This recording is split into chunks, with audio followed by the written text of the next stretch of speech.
Hello all, welcome back to my YouTube channel. നമുക്കിന്നൊരു mushroom masala ഉണ്ടാക്കാം, അതായത് കൂൺ മസാല. ആൻഡ് ഇതൊരു തിക്ക് ആൻഡ് ക്രീമി ആയിട്ടുള്ളൊരു മഷ്റൂം മസാലയാണ്. ഞാൻ കുറച്ച് സ്പൈസി ഒക്കെ ആയിട്ട്. സോ നമുക്കൊന്ന് ഉണ്ടാക്കാൻ തുടങ്ങിയാലോ. ചില ആൾക്കാർക്ക് മഷ്റൂം അത്ര ഇഷ്ടമല്ല എന്ന് ഞാൻ കേട്ടിട്ടുണ്ട്. പക്ഷേ ഈ ഒരു റെസിപ്പി നിങ്ങൾ ഉണ്ടാക്കിക്കാൻ നിങ്ങൾക്ക് ഉറപ്പായിട്ടും മഷ്റൂം ഇഷ്ടപ്പെടും. എൻ്റെ ഒരു one of the favourite vegetable ആവട്ടെ കൂണ്. നാട്ടിൽ വെച്ച് നമുക്ക് അത്ര കിട്ടത്തില്ലെങ്കിലും ഇവിടെ UK വന്നാൽ പിന്നെ നമുക്ക് എല്ലാ സൂപ്പർ മാർക്കറ്റിലും എല്ലാ ഷോപ്സിലും നമുക്ക് വളരെ സുലഭമായിട്ട് കിട്ടുന്ന ഒരു ഹെൽത്തി ആയിട്ടുള്ള ഒരു വെജിറ്റബിൾ ആട്ടോ കൂൺ. നമുക്കിതങ്ങനെ ഉണ്ടാക്കാൻ നോക്കാം. ഇതുപോലെ മഷ്റൂമിൻ്റെ പുറത്തുള്ള സ്കിന്നൊക്കെ ഒന്ന് എടുത്ത് കളയുക. ഇനിയിപ്പോൾ കളഞ്ഞില്ലെങ്കിലും കുഴപ്പമൊന്നുമില്ല. അന്നേരം ഞാനൊന്ന് ഉണ്ടാക്കുന്നത് ഒരു പക്ക കേരള സ്റ്റൈൽ കൂൺ മസാല അല്ല കേട്ടോ. ഇതൊരു നോർത്ത് ഇന്ത്യൻ സ്റ്റൈലിൽ നമുക്ക് ഉണ്ടാക്കിയെടുക്കാം. And it is very tasty. അപ്പോൾ നമുക്ക് ആദ്യം ചെയ്യേണ്ടത് നമുക്കൊരു കുറച്ച് കശുവണ്ടി, അതായത് കാഷ്നട്ട് നല്ലപോലെ കുതിർക്കാൻ വയ്ക്കാം. 1-2 പിടി നിങ്ങളുടെ ഇഷ്ടാനുസരണം ആവശ്യത്തിനനുസരിച്ച്. ഞാനൊരു 2 പിടി എടുത്തിട്ടുണ്ട്. അത് കുറച്ച് വെള്ളം ഒഴിച്ച് നമുക്ക് നല്ലപോലെ കുതിർത്ത് നമുക്കത് പിന്നീട് അരയ്ക്കാൻ വേണ്ടിയിട്ട് എളുപ്പത്തിന് ഒരു 10-15 മിനിറ്റ് അതവിടെ ഇരുന്നോട്ടെ. അപ്പോൾ നല്ലപോലെ അത് കുതിർന്ന് കിട്ടും, നമുക്ക് അരയ്ക്കാൻ എളുപ്പമായിരിക്കും. ഇനി നമുക്ക് മഷ്റൂമൊക്കെ ഒന്ന് കട്ട് ചെയ്തെടുക്കാം. ഈ കൂണിന് ഒത്തിരി ഗുണങ്ങളുണ്ട്. നമ്മുടെ ഇമ്മ്യൂണിറ്റി കൂട്ടാനും നമ്മുടെ ഹാർട്ട് ഹെൽത്തിനും ഡൈജഷനും ഒക്കെ ഏറ്റവും ബെസ്റ്റായിട്ടുള്ള ഒരു അടിപൊളി വെജിറ്റബിൾ ആട്ടോ കൂണ്.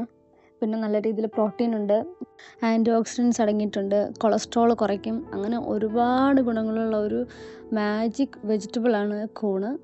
അപ്പം നമുക്കിനിയും കട്ട് ചെയ്തെടുത്ത കൂണിലോട്ട് കുറച്ച് മസാലകൾ ചേർക്കാനുണ്ട്. അതൊന്ന് മസാല ചേർത്തൊന്ന് 10 മിനിറ്റ് വെക്കണം. അതിലോട്ട് നമുക്ക് 1 സ്പൂൺ ചില്ലി പൗഡർ, മുളക് പൊടി, പിന്നെ കുറച്ച് മഞ്ഞൾപ്പൊടി, പിന്നെ കുറച്ച് മല്ലിപ്പൊടി. വേറെ ഒരു മസാലകളും നമ്മളിപ്പം ചേർക്കുന്നില്ല. ഇത്ര മസാലയേ ഉള്ളൂ. ബാക്കിയൊക്കെ പിന്നെ ഇതിപ്പം നല്ലപോലെ നമ്മൾ മിക്സ് ചെയ്തിട്ട് വെള്ളമൊന്നും ചേർക്കാതെ ഇത് ഡ്രൈ ആയിട്ട് തന്നെ ഇങ്ങനെ ഒന്ന് മിക്സ് ചെയ്തിട്ട് നമുക്ക് മാറ്റി വയ്ക്കാം. മസാല ചേർത്തപ്പോൾ ഉപ്പ് ചേർക്കാൻ മറന്നുപോയി. അപ്പോൾ നമുക്ക് കുറച്ച് ഉപ്പും കൂടെ ചേർത്തിട്ട് ഇത് നല്ലതായിട്ട് മിക്സ് ചെയ്യാം. ഇത്രയേ ഉള്ളൂ. നമുക്കിനി അടുത്ത പ്രിപ്പറേഷനിലോട്ട് പോവാം.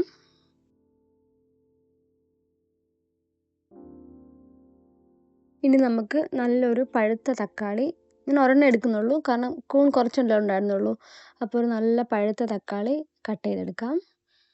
ഇനി മിക്സിയുടെ ചെറിയ ജാർ എടുത്തിട്ട് നമുക്ക് ഇത് അതിലോട്ടിട്ടിട്ട് കുതിർക്കാൻ വെച്ച നമ്മുടെ കാഷ്നട്ട്സ് ഇല്ലേ, അത് നമുക്ക് മൊത്തത്തിൽ ഇതിലിട്ട് കൊടുത്തിട്ട് നല്ല പേസ്റ്റായിട്ട് അരച്ചെടുക്കണം. ഇതുപോലെ നല്ല പേസ്റ്റായിട്ട് നമുക്ക് അരഞ്ഞ് കിട്ടിയിട്ടുണ്ട്. ഇനി അതൊരു സൈഡിലോട്ട് മാറ്റി വെച്ചിട്ട് നമുക്കിനി ഒരു മീഡിയം സൈസ് സവാള വേണം.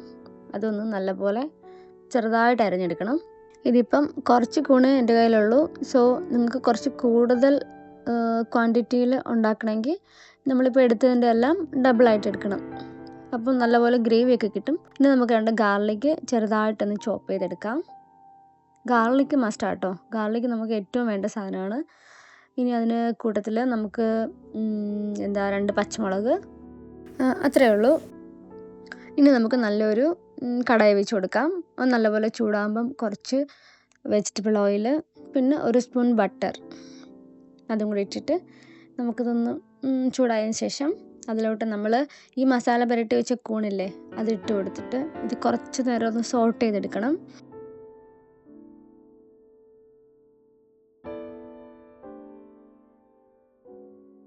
ഇനി ഒരു 8 to 10 മിനിറ്റ്സ് നമുക്കിതൊന്ന് ചെറുതായിട്ടൊന്ന് വേവിച്ചെടുക്കാം. ഒന്ന് അടച്ച് വെച്ചിട്ട് ഇത് നല്ലപോലെ വെള്ളമൊക്കെ ഇറങ്ങി വെന്ത് കിട്ടും.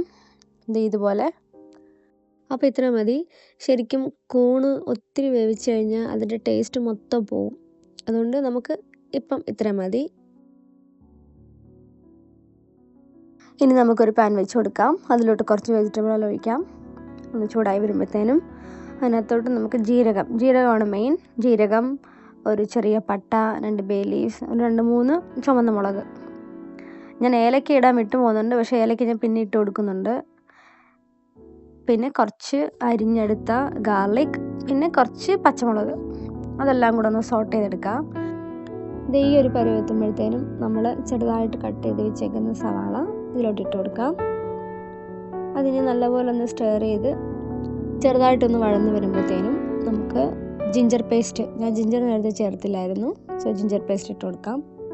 മസാലയായിട്ട് 1 സ്പൂൺ മുളക് പൊടി, 1 സ്പൂൺ മല്ലിപ്പൊടി, ഒരു 1/2 ടീസ്പൂൺ ഗരം മസാല, കുറച്ച് മഞ്ഞൾപ്പൊടി. ഇതെല്ലാം കൂടെ പച്ചമണം മാറുന്നതിനും വരെ ഒന്ന് ജസ്റ്റ് ഒന്ന് സോട്ട് ചെയ്യാം. എന്നിട്ട് നമ്മൾ അടിച്ച് വെച്ചേക്കുന്ന ടൊമാറ്റോ കാഷ്യൂ പേസ്റ്റ് ഇല്ലേ അത് ഇതിലോട്ടിട്ടിട്ട് അപ്പോൾ തന്നെ നല്ല തിക്കാവും. ഇനി നമുക്ക് ആ മിക്സിയും കൂടെ കഴുകിയിട്ട് ആ വെള്ളം കൂടെ ഇതിനകത്തൊന്ന് ചേർത്ത് കൊടുത്തിട്ട് നല്ലതായിട്ട് മിക്സ് ചെയ്യാം. ഇനിയും ഇത് കുറച്ച് നേരം ഒന്ന് അടച്ച് വെച്ച് ഉപ്പ് നോക്കിയപ്പോൾ ഉപ്പുണ്ടായിരുന്നില്ല. അപ്പോൾ ഞാൻ കുറച്ചും കൂടെ ഉപ്പ് ചേർത്തിട്ട് ഒന്നും കൂടെ ഒന്ന് ജസ്റ്റ് ഒന്ന് തിളപ്പിച്ചെടുക്കുക. ഒത്തിരി സമയമില്ല, ഒരു 5 to 7 minutes ഒന്ന് തിളപ്പിച്ചിട്ട് നമുക്കിത് എടുക്കാം.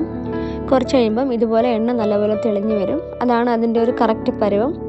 ഇതിലോട്ട് നമുക്ക് ഒരു 1/2 ടീസ്പൂൺ, ഞാനിത് വറുത്ത് പൊടിച്ച ജീരകത്തിൻ്റെ പൊടിയാണ്.